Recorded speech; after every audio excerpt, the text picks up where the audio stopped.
साम्राज्य न्यूज, सामान्यांचा असामान्य आवाज। दूध दर कपाती विरोधात शिवसेना युवासेना आक्रमक।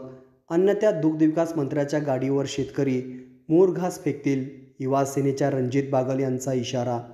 दूध उत्पादक शेतकऱ्यांच्या विविध मागण्याबाबत पंढरपूर कुर्डुवाडी महामार्गावर आडीव येथे शिवसेना उद्धव बाळासाहेब ठाकरे पक्षाच्या युवासेनेच्या वतीने रास्ता रोको आंदोलन करण्यात आले।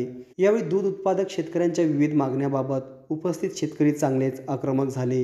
यावेळी उपस्थित शेतकऱ्यांना मार्गदर्शन करताना युवासेनेचे युवा नेते रणजित बागल म्हणाले की सरकार दूध उत्पादक शेतकऱ्यासोबत दुजाभाव करत आहे, त्यांची अडचण समजून घेण्यास तयार नाही।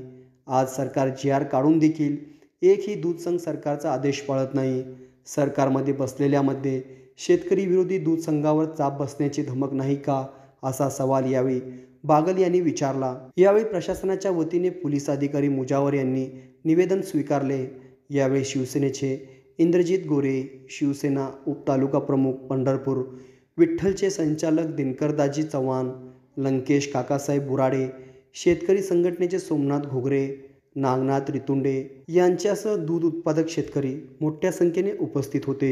उत्पादक शेतकऱ्यांच्या मागण्या जर लवकरात लवकर दखल घेतली गेली नाही, अधिवेशन चालू आहे, अधिवेशनामध्ये तोडगा काढावा आणि जी लिटरला 10 रुपयाची लूट चालू आहे, त्या लूट जर थांबवली गेली नाही तर येत्या काळात पालकमंत्री असलेले दुग्ध विकास मंत्री राधाकृष्ण विखे पाटील जेव्हा सोलापूर जिल्ह्यात म्हणा किंवा या भागामध्ये येतील तेव्हा त्यांना शेतकरी मुरघासाच्या खऱ्या अर्थानं वाट्या त्यांच्या गाडीवर टाकल्याशिवाय स्वस्त बसणार नाही, एवढे शेतकरी खवळलेले आहेत। आम्ही सेना मुद्दामध्ये हात घालून आम्ही गोरगरिबाने कष्ट करायचं आणि मलाई मात्र तुम्ही खायची, असं हे आता अजिबात चालणार नाही।